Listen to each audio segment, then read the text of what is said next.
All right, we got Mr. Big Pressure himself in the building. Chip, welcome to No Cap, No Filter. Man, appreciate it. Yeah, man, you've been on a major entrepreneur grind these past 2 years, man. How you feeling? Big bless, man. Well accomplished. Right, man. I've been seeing you doing your thing, dog. You just been elevating every year, dog. Everything that we done talked about it, you done manifested it, dog. And I'm real proud of you, dog. Appreciate For it. sure. For real. All right, man, how did you get your name, PressureGawd and Big Pressure?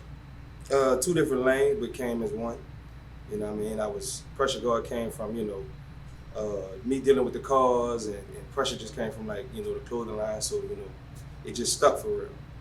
Yeah, I think it fits you, dog. It fits you real well, bro. Appreciate it, dog. All right, a lot of people been following you. A lot of people been checking you out. But, try to give more of a backstory for people who don't know about you and just, talk about where you from, how you grew up, and things of that nature. I mean, well, I'm from New Orleans. I'm living in Houston right now, but I'm from New Orleans. I'm out the A-Wall, downtown. St. Rock Park. I'm one of them guys. You know what I'm saying? But New Orleans is regular living, man. And it's just, you get what you get.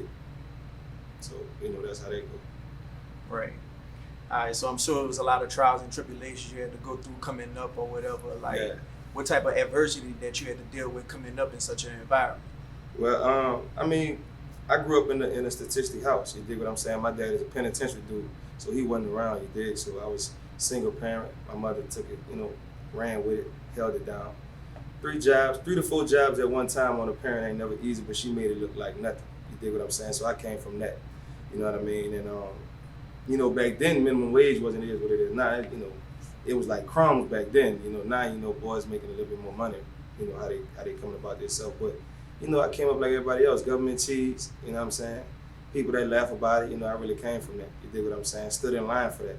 You know what I mean? The little boxes with the juices concentrated and everything like that. I came from that. But, it was a blessing to go through and come out of that. You dig what I'm saying? So, I appreciate the whole struggle. The trenches made me. Right. I feel that, though. Everybody got a story to tell. And when you come from where you come from to where you at right now, yeah. Shit, that's both sides of the fence, you know what I'm saying? Real. You can speak on the success, but you also could talk about where you came from to get to the success to make you the man that you are today. Most definitely. Yeah, so you got the car club, you got the clothing line, you got the hauling business popping simultaneously. Let's talk about the car club first. Slideville. Explain, how did you come up with the passion for it and performing cars and growing up seeing it and stuff, and just talk a little bit more about Slideville itself. Well, Slideville, me with cars has always been active. You know what I mean? I got an older cousin, he was into cars, sound, big motors. Dudes out the neighborhood had an engine and a half. You know what I'm saying? Well, where I'm from, they call that a man in that thing. So, you either had to have horsepower or you had to have something that was worth looking at. You dig what I'm saying? So that's how that came about. Right. How many members are there in the car club? In the car club in Houston, in the Houston chapter, we have 115 members. 115. Yeah, So we are the largest car club in Houston. And that's Strong. just in Houston. Strong. We got 17 chapters though. Them boys trying to catch up. Right. Have you been into any car shows? Nah, I don't enter. I'm a slider. I don't enter. Oh, okay. You know what I mean? So car shows are for people that got wraps on their cars. They done some stuff. I'm not doing none of that. So explain what's a slider. A slider is somebody who can drift their car around corners, coming around a bend doing 40, 50 miles per hour with no problem, make it look good. You know what I mean? Any type of sponsorships been coming through from the being just in the car club itself? We sitting in one of my sponsorships. This Baby's shop right here. Okay. One of the hottest barbershops in Houston. It's a Rap, DGK, BJ the Creative. He do a lot of the graphics and photography. Proto Prince, I met him, this guy out of New Jersey. He do a lot of overlays and things like that. I don't want to leave nobody out, but I got a few under my belt personally. Right. What can people pull up and look for you guys at to showcase the cars off? If they got a car meet, or if it's an event where it's featuring cars, or if they following us on Instagram and see what we might be for the night, then they're more than welcome to pull up. Right. Yeah. All right, so in your opinion, what's the difference in car clubs in New Orleans now versus 10, 15 years ago? Because back then, it was all about, you know, the raps. You know what I'm saying? Mm-hmm. You had the Reese's Pieces. You had Mm-hmm. you had the Tricks cereal cars. Right. So You know back what I'm then saying? it was more paint than raps. Right. So we had real paint, and people was like, you know, getting into like, you know, that Cali type of paint, you know, where it's real custom. You know what I'm saying? So boys will have a $2,000 car with a $10,000 paint job. You know what I mean? But back then it was really about ownership. So everybody that was rolling around and having cars and this and that and the third, it was really the big thing about it was I own it. So I can do whatever I want to it. Nowadays, you know, boys not cashing out like that. You know, we paying notes on these cars. You dig what I'm saying? And now it's more like, you know, it's money out of it instead of money into it. Because you're going to spend some bands, you know, building a car. But at the same time, if you got the right look, the right people, you can get money out of the game for real. Right. What you feel like the difference is between car clubs in Houston and car clubs in New Orleans? Politics, more politics. You know, some of the car clubs back at home in the city, you know, it's like, you know, we gonna ride with this one, we ain't gonna ride with that one. You know, we gonna do this if they doing that. You know what I mean? But out here, you know, in Houston, it's really like, you know, you got some people that be, you know, on that same type of time, but for the most part, everybody really just trying to build it up so we all can eat. You know what I mean? Because I mean, it don't matter what car club you in Houston, man. If you doing your thing, you making all of us look good at the end of the day. Right. Facts. All right. So when it come to your car specifically, did you do any modifications? I ain't do nothing major. Couple stickers, filters. You know what I mean? Little slight work. But I went through 50 set of tires in a year. Man, 50. That's a slider. Life of a slider right there. That's a lot of fucking tires. You know, That's a lot of money. Did you give your car a name? Pressure. Big Pressure. I shouldn't even ask that. Yeah. Around how much did it cost you, like with the tires and like with the stickers and the filters, like, you know, even just the little minor things? The cheapest set of tires I ever bought was $100. The most expensive tires I ever bought was $500 a piece. $500 a piece. Shit. Yeah, man, that car lifestyle ain't no joke though. You really gotta come with it when you really living like that. Yeah, I mean, I done spent car wrap money on tires. So some boys out here paying $4,500, $5,000, $6,000 on a wrap. I done spent that on tires. But I'm cool with that. Right. All right, so like being in a car club and you know you got the youth looking at you, y'all drawing a lot of attention. It's like neighborhood superstar vibes. Like, do y'all ever like give back to the community? Most definitely. Without the community, it's nothing. Because we do it for them. You know what I mean? We do toy drives around Christmas time. We give back to the homeless for Thanksgiving. And we give out candy for everybody around October, you know, Halloween and things like that. You know, and we always try to make it to where we can link up with any type of church in the area to keep the area, you know what I mean, real positive. You know what I mean? So nobody want to get no kind of confusion. And when I say confusion, it's really police, because they be the ones that try to shut us down. We try to do everything positive. They don't give us a chance. They just look at the negative. So you gotta get all the permits right before you even do all that shit, but they still try to come fuck with you. Somewhat, yeah. All right, so when it come down to this car club shit, you feel like there's any do's or don'ts in it? Like, I'm sure you probably see a lot of cats who probably go around it the wrong way. Yeah, I mean, in the type of cars we drive, they're real expensive, they're real popular. I mean, we got some of the hottest rappers trading in their foreign cars for Scat Packs and Hellcats, and that's facts. You look at some of the hottest rappers today, they probably got 3 foreigns and the rest of them Mopar. You dig what I'm saying? That muscle is where it's at. Do's and don'ts, I would say pay attention to what you got going on, because everybody ain't able to have a car like you got. You know what I'm saying? So if you're gonna be out here doing your thing and you got the public's eye and attention, then you gotta move a certain way. You know what I mean? Because somebody ain't happy for you. Right. All right, so by you being a slider or whatever, you ever think about racing? No, I'm not a racer. Not even just for fun, but not even on no gambling shit or nothing, but just for fun. Nah. I don't want to go straight really, really fast. I'd rather go around the track. What's next for Slideville? Ownership. Ownership. Shit, that's the word of the year right now, dog. Everybody chasing ownership right now, dog. Like, I think, shit, as long as y'all got the region of Houston right now and y'all just keep on advancing from there, shit, sky's the limit. Most definitely. All right, so you dealt with a lot of adversity growing up and transitioning from another city and becoming an entrepreneur, let's talk about the clothing line. Like, how did the name come about, and like what made you decide to take that leap of faith?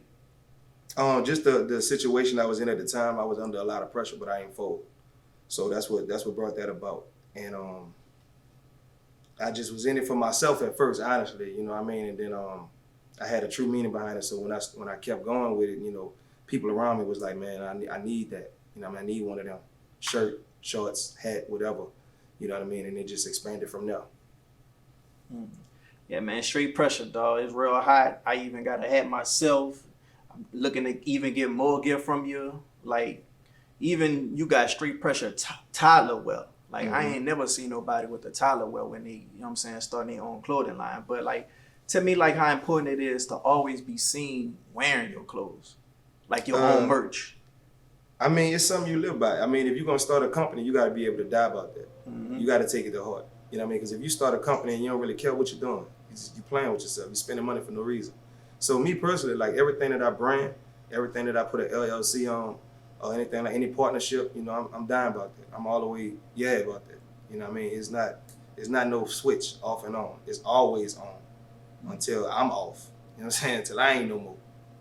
Yeah, because I had a cousin, she was doing a clothing line or whatever. We was in Cali, and she had ran up on the game, was trying to get him to talk about the clothing line to him and trying to get him to purchase something. And then he was like, well, you ain't even got your shit on yourself. And at that moment, she realized, man, I got to stay with my shit on. You just never know. You got to. Yeah, man, you ain't never had no moments like that where it just hit you and like, yeah, man, I got to make sure I'm in this bitch at least 3-4 times a week.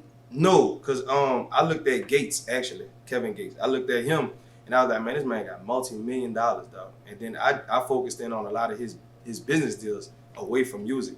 But one thing I did notice, like, it didn't matter what he had on his brand. And I was like, damn, how is that possible? Like, you know, you got all this money, you could go buy the best drip in the world, but you just wearing, you know, your merch. So I was like, I respect that, because he's staying on that for real. You know, he got a whole camp and it's up there like that. So I was like, you know what? That's how I feel about mine. And I'm gonna have it just like that. So now I'm like, all my clothes is pressure. Old, new, some unreleased, and it's just like that. It's gonna stay like that. All right. I feel like a lot of people trying to get in this game right now with the clothing line and things of that nature. Like, what advice would you give to a person who wants to jump into this game? Make sure you check your numbers and be ready to go all in, because it don't matter if me and you and 5 other people shopping at the same place to get material. You got to stand apart. So make sure you go outside of your creative realm, but keep it original. That way people know it's really you. Right. So what's next for Straight Pressure Clothing? Investments, partnerships, and expansion. That's what we on. Expand. Right, man. I already see it's going to expand, bro. I done heard you talk about you was at an event and like 6 people had the logo on. Word. Shit. That was weird. That was weird, for real. Because it's like, you know, you pushing so many clothes and you pushing so many things, items and material, and you never really pay attention to how much you really, you know, I mean, don't get me wrong, you notice the sales and the numbers of everything, but then, you know, when you step off in a spot and, you know, it's like, you know, just some random people just got your stuff on, you're like, oh, okay. They really, you know, wearing it, you know, with a whole outfit, not just, you know, something around the house, like, you know what I mean? So it hit different when you see it in person, you know what I mean? Instead of somebody just tagging you on the ground because they done, you know, supported you, even though that's lovely, you know, but when people don't tag you and you just see them out in the public, it's like, oh, that's dope. Right. That's lit. That's like, you know, you supporting them, but they ain't under no condition. Like, no, it's genuine. It's genuine.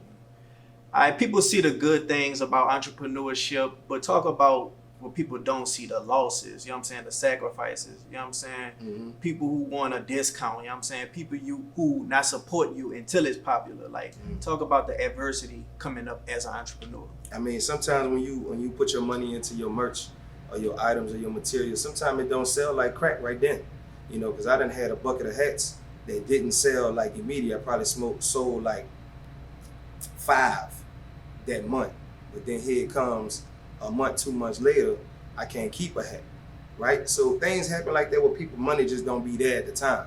So you got to probably get the economy a little time, you know, get the people a little time, because they might not have it then, but if you have it later, they're gonna come holler at you, you know. And the support, you know, it's just some people support in different ways. Some people just, they want to give you some words of wisdom and be like, man, I see what you're doing, that's what's up. Or some people just want to reshare, repost what you got going on, and that be the way they could do it.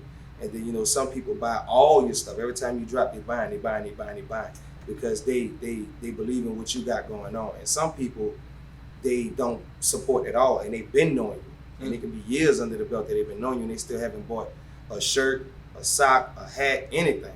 But that don't mean that they don't rock with you. It could be a thing where they just don't like the designs you putting out. It don't gravitate to them. You know what I mean? It wasn't appealing to them. Even though, that's your people, they just like, nah, that ain't really my thing. That's my style. That's not the one for me. But then you come down and you might a couple months, couple years, and then you drop something, they be like, ooh, I need every color in there. You know what I mean? That's just how it happens sometimes. Yeah. I mean, if I was selling shirts and shit, even if you don't really like the design or whatever, if you fuck with me, I still probably want you to at least share, because that could go a long way. Of course. You know what I'm saying? Right. And speaking of social media and sharing and, looking at it on Instagram or whatever, like, what's your attack of using social media to find the best algorithm to know when to post your shit? Really and truly, it just come from like, yourself. You know what I'm saying? Like, when you get on the ground, or your social media for that point. When you're gonna get on social media. You know what I mean? When you're gonna start scrolling, or when you get bored, or when you don't have nothing to do, or X, Y, Z, right? So that's how I go about it. You know what I mean? I have my times in the mornings, noons, nights, and then night. You know what I'm saying? So you got the morning, you got the noon, then you got the evening time, and then you got the nighttime. So I mean, you got some time. So 24 hours, they need to see you at least 3 times. They need to see you 3 times in 24 hours. And when your 24 hours is about to be up, they need to see you again. That's how I do it. All right, man. I hear you're a pescatarian now. Guilty. All right, so you done gave up meat completely. Completely. 5 years strong. All right, so you think that brings another level of discipline in other areas of your daily life and bring a clear clarity to mind to be successful? It definitely gives you some discipline, especially me coming from New Orleans, where we eat a lot of soul food. You know what I'm saying? Ham hocks, turkey legs. You dig what I'm saying? Things of that nature. It's like, that's what we doing. But it definitely gives you some clarity. It gives you a whole lot more energy to do different things, whatever you want to do. You know what I mean? Because you don't have anything slowing you down. You know what I mean? Your body has to process the meat that you intake, the food that you intake. So if your body is pumping hard to process this food, then you catch the itis, because your body don't wore itself out. Your system don't wore itself out.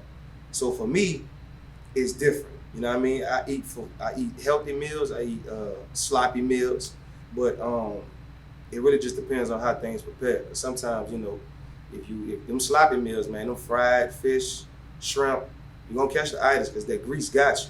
Right. You know what I mean? Okay, last but not least, let's talk about the freight haul and big pressure transportation. Right. You also have it on your hands, you know what I'm saying? What made you want to jump into that lane? I actually got laid off. I was working in the pandemic. I got laid off in the plant. For real. I got laid off. And I was the lead inspector. That's crazy. I got laid off, and I had, I still had money in my pocket, so I was all right for the most part. And I was like, man, what I'm gonna do next? And I was like, man, what about a trucking company, right? I don't want to drive no trucks, dog, because I know what truck drivers go through. You know what I mean? With certain companies. I ain't gonna say no names, but certain companies really do truck drivers bad. You know what I mean? And then I got partners that's in the penitentiary doing 10, 20, 30, 40 years. You know what I mean? And one day they're gonna have to come home. One day, God said the same, they're gonna have to come home. And not too many people want to hire no felons, so I was like, cool, I don't want to drive. I drove for a little bit, but I ain't want to drive, but I could own it. So I said, cool, I'm gonna put my ducks in a row, and I'm gonna just own the whole thing, just like that. Right. And then you speak on your partners who coming home, you know what I'm saying? Boss man Brewster, he hire fellas when they come home, like you trying to do the same thing. Basically. Okay, that's what's up, dog. That's like, giving back, paying it forward or whatever, you know what I'm saying? They hungry and they want it more. Right. Not saying I'm gonna just work them, dog, shit, bad, because they hungry. I'm not gonna abuse them. But at the same time, you got somebody that's been home every day, every weekend. But these men, they've been gone for years. They come home, they want a hot meal, hot woman, and some bands in their pocket. Because most of the dudes that's locked up right now come from money. Like them boys been making money before they went in there. You understand me? So they coming home trying to get to that same bag. They're not trying to make $15 an hour. But if you could send them to school, get them a license, put them in the truck, and they make no less than $1,200 a week, and be home on the weekend sometimes, like every other weekend, that's good stuff right there. For real. Facts. You know what I'm saying? Because then, you know, it's going to be hard to get a job once you come home anyway. Facts, and that's $1,200 on the low pole. Right. That's at the minimum. So what you usually haul, and like what's the distance you usually take for like on your routes that you senior drivers, or the routes that you started out when you first doing it yourself? When I first started, I stayed in the southern region of America, and I kept it like that, and I'm still like that. I don't go to New York, I go to Cali, I go to Florida, but now I sit behind a computer and call the shots like a quarterback. So you ain't even got to physically be there to make money. I wake up, send my driver somewhere, and go back to sleep. No, that's the life right there, dog. Cause you ain't trading your time for money anymore. No. You know what I'm saying? I'm building on my time for the money. Right. But it take a lot of pressure to get to that lifestyle, though. Big pressure. Yeah, there we go. All right, so when you obtain a CDL, a truck, a trailer, what's next? You know what I'm saying? Like, what's next for those who want to be hot shot? Like, what's the blueprint? Like, not to give all the game away, but just to give, like, you know, the basics. Yeah, I mean, the smartest way to go about it is getting equipment. You don't pay no note on equipment. Why would you go buy a truck and you don't even have your paperwork straight? Right. So you got to do your math first. You know what I mean? As long as you do your math, you'll be all right. Cool. All right, so I know you want to expand with the big pressure transportation, but what else is next for big pressure transportation? Man, too much at hand. Partnerships, investors, new contracts, dedicated routes, runs, things of that nature. You know what I mean? All of that under one umbrella is colossal, man. It's crazy. Right. Shit, man. Best of luck to you, dog. I already know it's gonna be some big things with that. You know what I'm saying? Yeah. Expanding, partnership, all that, man. But you know, now we didn't talked about all that as far as what you got going. But now I just want to get your take and your stance on certain things dealing with, like, you know, just the black community itself and just money itself. Like, you know, stuff that people debate about. I won't get your stance on.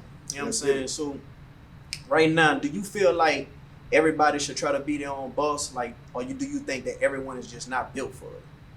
50-50. 50-50. So basically get out there and at least try it first. And if it's not for you, then at least you try it. That's basically what you're saying? Yeah, but don't quit your day job.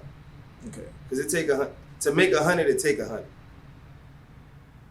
So speaking on your day job, like, do you feel like social media has kind of like transformed everybody's mindset on it, and like it's lame to have a 9-to-5 or whatever? That's what they make you think. Okay. That's what they make you think, but they don't tell you the real. Like, they don't tell you as an owner you got to provide medical for yourself. Okay. Medical insurance is not cheap. And then you got to think about health insurance and life insurance. All that stuff expensive. All that stuff expensive, especially when you got kids. You got to think about all that. You understand me? You take all the cuts that you was getting. So when you was at work, you was working hours and you slaving to get to overtime, right? But Uncle Sam take out his medical, 401k, all that good stuff. But now, when you get the check, you have to take 20% of that and say, that's all I get, and be okay with that. See, a lot of people ain't okay with just the little piece of the money. They want the whole check. If I make $10,000 a day, that's cool. But I only could get like $1,500. Yeah, I think at the end of the day, though, once you do that 9-to-5, ain't nothing wrong with that, but it's from what you do from 6 to 10 is gonna really determine your future. Facts. You know Because straight pressure was it was getting ran on 30 minutes. Right. I had a 12-hour shift, 2 hours in the gym, and 30 minutes for straight pressure. Every day for 9 months. Yeah, dog. And now look at you now. You done manifested all the shit that you done talked about. Facts. So speaking of being a boss and like money and things, you know what I'm saying? Like, do you believe that money can truly buy happiness? Yeah. Give me a little bit, like, of If your I'm reasoning. if I'm hurting today and I got all the answers and money is the missing piece, now I get the money, take care of everything I need to do, and continue to live how I've been living, I'm happy. I'm content because I done took care of all my bills, all my overhead. I don't have no more troubles. And now I can live comfortably, whatever comfortable that person feels, you know what I mean? Now I can breathe. I can live instead of survive. Well, you say no more troubles, but you know, a lot of people feel like more money, more problems. I mean, it depends on who you got around you.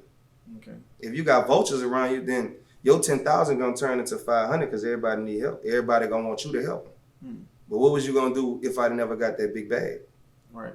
You was gonna keep working, gonna keep grinding, gonna keep doing whatever it is you was doing. Why you putting your weight on me? I got my own weight. I got my own shoes to fill.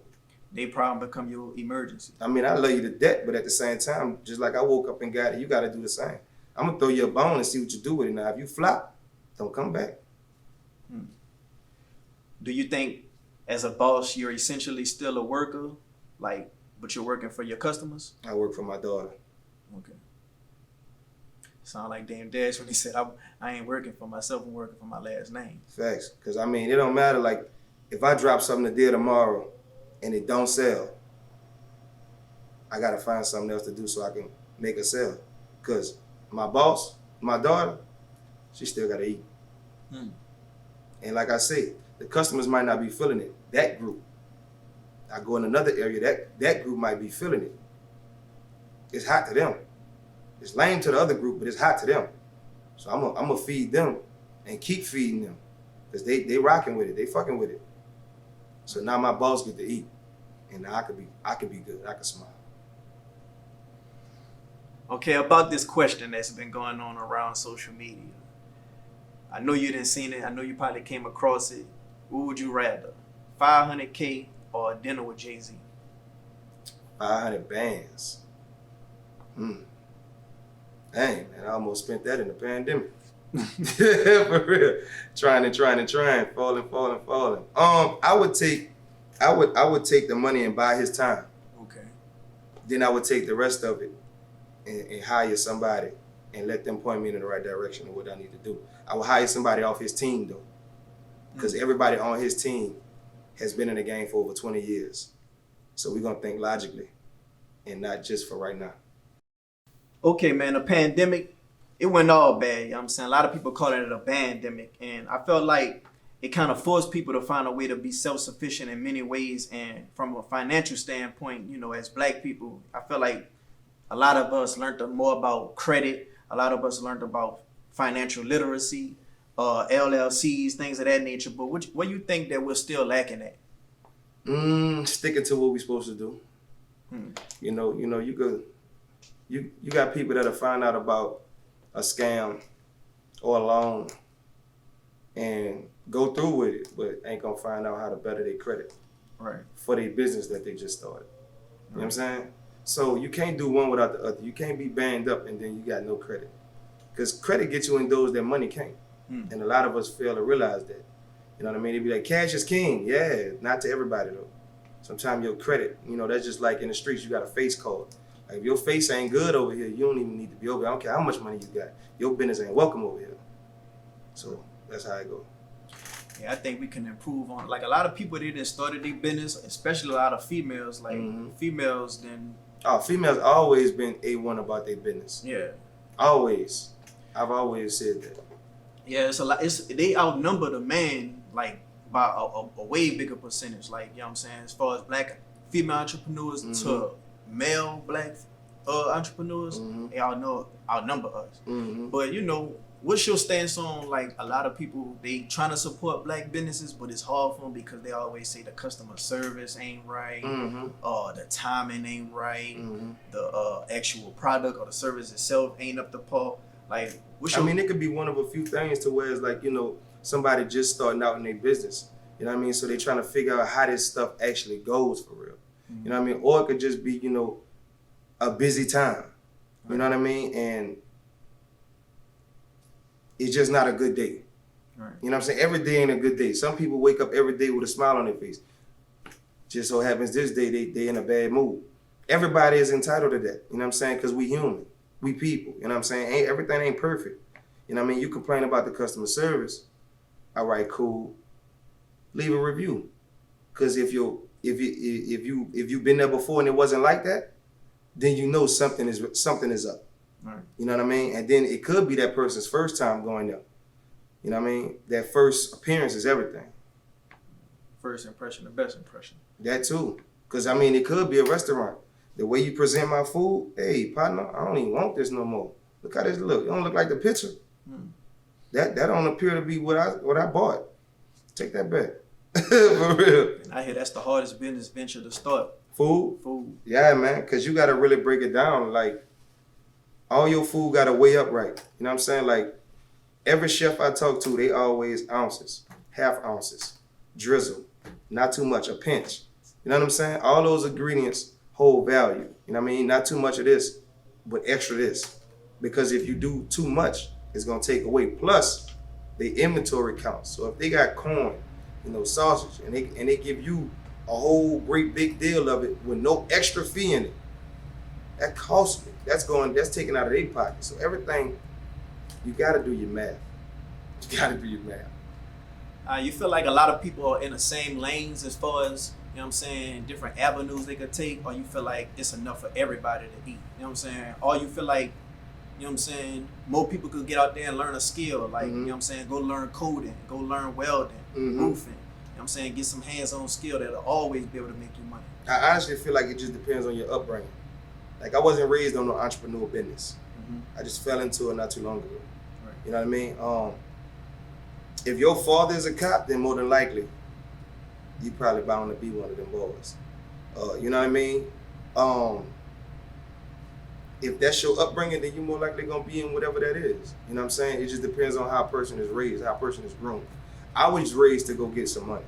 That's it. I don't care how you go get it, but you got to go get some money so you can take care of your responsibilities. You know what I'm saying? So some people, they might be like, well, I'm into fashion. Like, you hear some of the rappers and artists be like, man, I've been rapping in music since I was 3. I don't remember nothing when I was 3.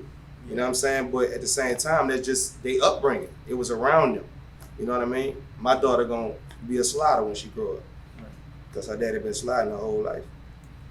Yeah, and I think that's really what hurt us most, the upbringing. Like, a lot of us come from like broken homes, and we ain't really just learn financial literacy and use of a credit card early on. Right. Like, you know what I'm saying? They don't really just teach that in school like that. No, because they ain't give us no credit to begin with because we broke. Right. So why would they even teach us about that? And we could barely pay our light bill. So why would I even need the food with credit? I'm gonna just make it bad anyway, and I'm gonna owe them. So it don't even matter. And you see a lot of people like getting LLCs, but you know what I'm saying? I feel like a lot of people just getting it just to have a certain achievement. Oh, I got my LLC, but they probably ain't use it in like a year. Right. And see, that's the thing too. If you're gonna go ahead first and get your LLC, you're gonna pay all this money. The least you're gonna pay for an LLC is like $315, right? Cool. You pay that money and you get an LLC and you don't do nothing with it at all. I don't care if it's been a year, a month, 10 years, and you don't do nothing with it. What's the point? What was the purpose? It's useless. You spent money for nothing. You ain't even pursue.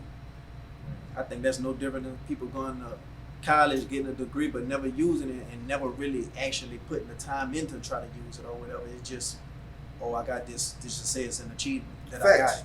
I got. And then that'd be a two-sided coin too, because some people that get a degree in whatever field it is, it's probably because they was groomed to do so. But then when they got of age and they started thinking for themselves, they was like, man, I really don't want to do that. Yeah. I mean, like, why I don't want to be no lawyer for real. Everybody in my family a lawyer. I really don't want to do that. So guess what? Now, they probably a painter or a musician or something, because that's what they really want to do. It just, it's a two-sided coin. All right, well, shit, before we wrap things up, man, tell the people where they can find you at on social media and, like, give a few shout-outs. Man, you can find me on S8 S8P Clothing. That's my clothing brand line on Instagram. And you can find me at PressureGawd. God is spelled G-A-W-D. You know what I'm saying? Shout out to everybody that know me and rock with me. And shout out to all my haters. Y'all motivate me and keep my name popping. And you know they in your stories too, just viewing your shit. I love them. They're my dogs for Be real. one of the first people to view it. That's why they my day ones. For real, dog. All right, man. We got Mr. Big Pressure himself, man. It was a pleasure having you on the show, man. Thanks for rocking out with me on No Cap, No Filter. Believe that's special.